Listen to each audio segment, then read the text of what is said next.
मिल्लत times में खुशामदीद। एक तरफ यूपी में योगी सरकार खाने पीने की चीजों पर थूकने या गंदगी मिलाने जैसी घटनाओं को रोकने के लिए कड़ा कानून लाने की सोच रही है। उत्तर प्रदेश के मुख्यमंत्री योगी जी खाने में थूक मिलाने को लेकर हो रही बातों या घटनाओं को लेकर काफी सख्त नजर आ रहे थे और योगी जी इस पर रोक लगाने को लेकर तैयारी में है और एक अध्यादेश लाने की तैयारी है। योगी जी अधिकारियों से मिलकर इस पर चर्चा करने की सोच रहे हैं और ऐसा माना जा रहा है कि यूपी प्रिवेंशन ऑफ कॉन्टिमेशन इस food consumer right to know अध्यादेश 2024 को मंजूरी दी जा सकती है।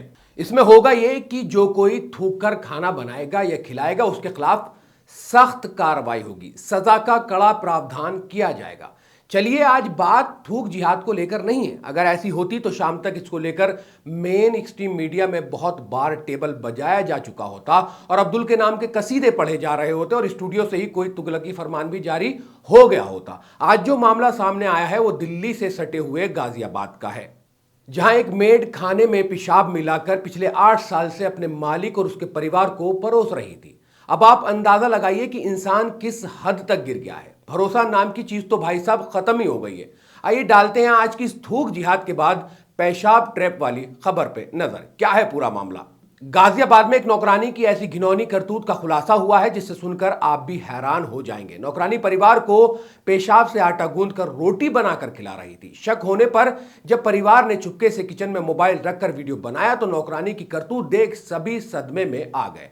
हैरत की बात तो यह है कि मेड घर पे 8 साल से काम करती है। मालिक ने जब अपने घर में सीसीटीवी कैमरे लगवाए तो इस घिनौनी हरकत का खुलासा हुआ। परिवार के खाने में पेशाब मिला रही थी। परिवार के सदस्य कई महीनों से पेट और लीवर की बीमारियों से पीड़ित थे और उनकी हालत बिगड़ती जा रही थी। शुरू में उन्होंने इसे आम संक्रमण समझा, लेकिन जब उनकी सेहत में सुधार नहीं हुआ तो उन्हें अपने खाने पर शक हुआ। सीसीटीवी फुटेज में दिखाया गया कि नौकरानी रीना खाना बनाते समय उसमें पेशाब मिला रही थी। घटना गाजियाबाद के थाना क्रॉसिंग रिपब्लिक क्षेत्र की है, सोसाइटी की है। पीड़ित परिवार एक रियल एस्टेट कारोबारी है। उनका परिवार जो उस सोसाइटी में रहते हैं, उन्होंने पुलिस में शिकायत दर्ज कराई जिसमें आरोप लगाया गया कि नौकरानी उनके यहां 8 साल से काम कर रही थी और इस तरह से खाने में जो है वो पेशाब मिला रही थी और इतने लंबे समय से ऐसा कर रही थी। परिवार का कहना है कि कुछ महीने पहले से वह लीवर की बीमारी से पीड़ित थे। जब उनको बीमारी हुई तो उन्होंने डॉक्टर से सलाह ली, लेकिन उनकी तबीयत में कोई सुधार नहीं हो रहा था। जिनके साथ ये सब कुछ हो रहा था उनकी तबीयत में कोई सुधार नहीं हो रहा था। इसके बाद उन्होंने अपने घर और रसोई में सीसीटीवी कैमरे लगवाए। कैमरे की फुटेज में घरेलू सहायिका रीना रसोई में एक बर्तन में पेशाब करके खाना बनाती हुई दिखाई दे रही है। इसके बाद ये जो वीडियो है ये बहुत सारे यूजर्स ने एक्स पर जो है वो शेयर भी की है। इसके बाद पीड़ित परिवार ने उसके खिलाफ मामला दर्ज करवाया। इस घटना पर डीसीपी सुरेंद्र नाथ तिवारी ने कहा कि क्रॉसिंग रिपब्लिक थाने में शिकायत के आधार पर मामला दर्ज कर लिया गया है और आरोपी नौकरानी रीना को गिरफ्तार कर लिया गया है। इस पूरी घटना से यह समझ में आता है कि इस तरह की जो घटना होती है फिर एक बार घरेलू सहायकों की जो भर्ती करते समय सावधानी और पृष्ठभूमि की जांच के महत्व को उजागर करती है। ये घटना लोगों के मन में घृणा, अविश्वास पैदा करती है और समाज में एक खतरनाक प्रवृत्ति को दर्शाती है, लोगों की जहनियत को दर्शाती है। अब जितने लोग अपने घरों में मैड रखते हैं, क्योंकि बहुत सारे लोगों को आदत होती है कि वो खाना किसी और से बनवाते हैं, मैड रखते हैं और काम जो है वो तमाम जो है वो दूसरों के पल्ले छोड़ा जाता है। तो अब उन तमाम लोगों की सोचने की जरूरत है, जब इस तरह के लोगों को आप अपॉइंट करेंगे, अपने घर में खाना पकाने के लिए बुलाएंगे या इस तरह के वो तमाम काम उनसे कराएंगे, तो आपको एक बार बहुत सोचने समझने की जरूरत है।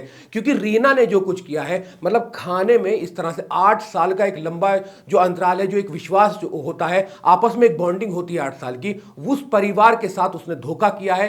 रीना ने उनके खाने में पेशाब मिलाकर उनको मतलब बीमारी की उस हद तक पहुंचा दिया कि उनके लीवर ठप हो गए, उनके अंदर का जो डाइजेस्टिव सिस्टम है वो कहीं ना कहीं बिगड़ गया। जब वो डॉक्टर के पास जाते हैं तो उनको पता चलता है कि आप कंटिन्यूसली क्यों ठीक नहीं हो रहे और वो पूरा सिनेरियो घट जाता है। तो आप तमाम लोग जो इस वीडियो को देख रहे हो, अपने घर में इस तरह की मेड को बुलाते हैं, उससे काम कराते हैं, तो आप इस पर जरा गौर करें कि वो किस तरह की, उसका आचरण किस तरह का, उसका साफ सफाई का क्या इंतजाम है और उस पर अपनी पैनी नजर जरूर बनाए रखें। और अब मैं आपको बता दूं कि थूक जिहाद को लेकर जितनी बातें होती थी, ये थूक जिहाद तो मतलब आप जानते हैं किस तरह का एक फर्जिकल वाड़ा है, उसमें क्या मतलब आप समझ सकते हैं। लेकिन ये जो पूरी वीडियो और ये आज सोशल मीडिया पर एक केंद्र बना हुआ है, तमाम लोग इसको शेयर कर करके बहुत सारी बातें लिख रहे हैं, बहुत सारे कैप्शन लिख रहे हैं। लेकिन एक छोटी सी वीडियो थी, अगर आपको पसंद आई है तो वीडियो को लाइक करें, वीडियो को शेयर करें और कमेंट्स करके इस वीडियो पर अपनी राय जरूर कायम करें। इस वीडियो में सिर्फ इतना ही, फिर मुलाकात होगी। अल्लाह हाफिज। मिल्लत टाइम्स को जारी रखने और मजबूत बनाने के लिए हमारी आर्थिक सहायता कीजिए।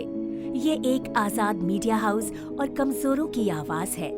आप हमें देखें, सुने, पढ़ें और हर महीने ज्यादा नहीं, सिर्फ 100 रुपए से मदद करें।